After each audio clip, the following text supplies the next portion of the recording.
In this essay, we discuss what is sin, what has law got to do with sin, what is the difference between sin and evil. This world is very confused about sin. People think it is about being bad. The world is even more confused about what evil is, thinking it is akin to being very bad. But then mankind does not understand where law fits in with their ideas about sin and evil. What is worse is that humans have no idea how close they are to perfection. We all know everyone makes mistakes, and that we are all tempted to make even bigger errors. We all fail to follow the law to some degree. Therefore, people do not even entertain the idea of perfection or attaining to perfection. We cannot even adhere to our New Year's resolutions. How are we to be made perfect? But what is sin and what relevance has law? Law cannot reveal sin because law is only someone's opinion as to what good and bad is. The law attempts to make us good, according to someone's idea as to what constitutes good behavior. The law regulates us, assuming those who created the law have the means to enforce the law. That is not always necessarily so. It is not enough to claim sin is doing bad things, and then making laws to stop the bad things from happening, when obviously those who break the law and those who make the law have differing opinions as to what constitutes bad behavior. Why ought one person's opinion on what constitutes bad behavior predominate? Simply because they have the physical force to impose their way of thinking onto others. The law is simply the opinion about what constitutes right behavior of those who wield the greatest power. This does not tell us what sin is. It merely tells us what those who wield the legislative power thinks is wrong. But what could be wrong? In this world, the only possible wrong is being weak, because being weak permits wrong to be done you. Those who make the law attempt to mitigate against this, but at the expense of the weak, giving them even greater power over them. We have to submit to the law to permit the law to work. As flawed as this system is, it gives us some insight into the wrong that is being done. That is the nature of sin. When all is said and done, what does a bad man do but take from us what does not belong to them? What might be the case is that they take what does not belong to us either.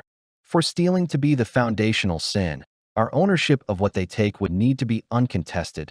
That is justified. But what is actually the case? We take assets and we claim to own them. But how do we establish ownership of assets? The only way to answer that is to reinvigorate the doctrine of force or the law of the jungle, which states that might makes right and the end justifies the means. But were this true, why do we enact laws to keep the exercise of force at a minimal level? The truth is, the law of the jungle is a doctrine that leads to anarchy in the worst possible meaning of the word. Ownership in this world means you claimed an asset and have the means, direct or indirect, to maintain your claim even in the face of counterclaims. But when looked at in a serious way, what basis has any of our claims to ownership other than our ability to defend our claim or our access to a state that protects our claim for us? The state claims a jurisdiction as its own. However, the nation is not a natural entity. It is created from violence and claims backup by violence or the possibility of violence. Ownership in this world is no more complicated than a man seeing some land and claiming that it belongs to the king. It is a meaningless ceremony as the king lacks an army and the means to defend the claim. This makes war the final adjudicator of who owns what. On a lower level, the state may tell us who owns something, and we may have papers and the law to support our claim to something. But if we do not have the means to defend this claim, a criminal can easily deprive us of it. Without the power of the state to back up some of our claims, the claim itself would be meaningless. If all of this is true, what does a claim of ownership even mean? We are familiar with the idea of private and public ownership, but despite the way some people talk about them, they are different more in degree than substance. Both private and public ownership models involve the state's hegemonic power and powerful individuals who actually exercise the power. Personal ownership is a third form of ownership, but it relates only to those things used personally to maintain life. We can understand the need for and validity of personal ownership even if it does not necessarily have any greater objectivity or legitimacy than the other two forms. It can be legitimized and justified just on the basis of necessity, if nothing else. We need to own basic assets to survive. However, there is an element associated with personal ownership that needs further discussion. When mankind first entered the world, he had to till and herd and fashion implements for his use. The things he used and claimed were fashioned by his own hand. He had labor invested in them, which gave some legitimacy to his claim.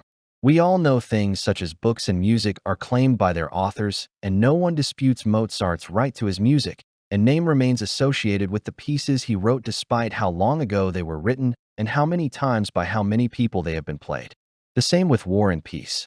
Regardless of how many persons read the book or how many years go by, Leo Tolstoy remains the recognized author the world over. That which we create, we own. That which we did not create, we cannot own and ought to lay no claim to. When we make a claim of ownership against something we did not create, we invariably create a liability. That is a contested form of ownership with two or more persons laying claim to the same object. As we mentioned, claiming things created for personal use has a sense of legitimacy to it. But what happens when we stop producing for personal use and begin to mass produce for commercial purposes? What happens when the artisan stops making just for himself and begins to produce a single item full-time and perhaps hires apprentices to help out? In the first instance, he makes something for his own use. He puts his labor in and consumes the value of this labor in the use of the item created. In one sense, he is living off of the fruits of his own labor. Even when he begins to create a professional or commercial product, he is creating a community that lives off the avails of its labor. This is akin to the church. Small-scale production or artisan activity pushes the cycle of consumption up one level. But the final result is not much different than what we found with personal use of what is called subsistence culture. It is when we get to the industrial scale of production that a subtle but genuine change occurs. The industrialist or capitalist does not live by labor, but by expropriation of the labor of others. And this takes a complex set of relationships akin to a protection racket. The state creates its own legitimacy and justifiers, which is what any protection racket does. There is a sharp and dramatic line of demarcation between someone or some community that lives by its own labor, whether consumed personally or as a community, and someone who does not produce anything of value, yet consumes the things produced by others. This has a correlation with the situation of an individual. We are all born dependent on others, primarily our parents. Over time, we all mature physically, but not all mature spiritually. It is from this fact that we derive our understanding of sin. There was not much opportunity to live as a parasite in the days of yore. Everyone had to work to survive. Even the king often engaged in necessary works like the design and building of fortifications. But as time went on and production became more and more specialized, the role of the administrator became more ephemeral and became totally disconnected from what he or she was ostensibly administrating. From the end of the mercantile era, and its guild's management became largely divorced from anything productive and became focused on the manipulation of financial vehicles. Profit and tazas are the two main financial vehicles parasites use to exploit labor, but there are many others.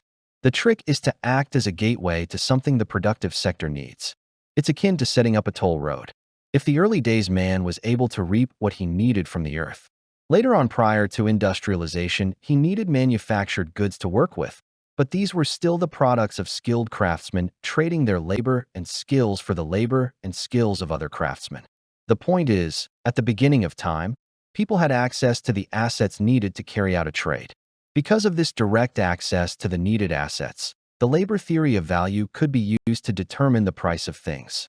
There were no inputs other than the asset cost and the value that was added to the asset through work. Now we have all kinds of financial vehicles that allow people to make claims against the labor of others. But there is no legitimacy in these claims, because the value of all things is due to the asset and the value of the labor added. Everything else is parasitism, and it is this, the parasitism of some, that causes all of the problem of this world.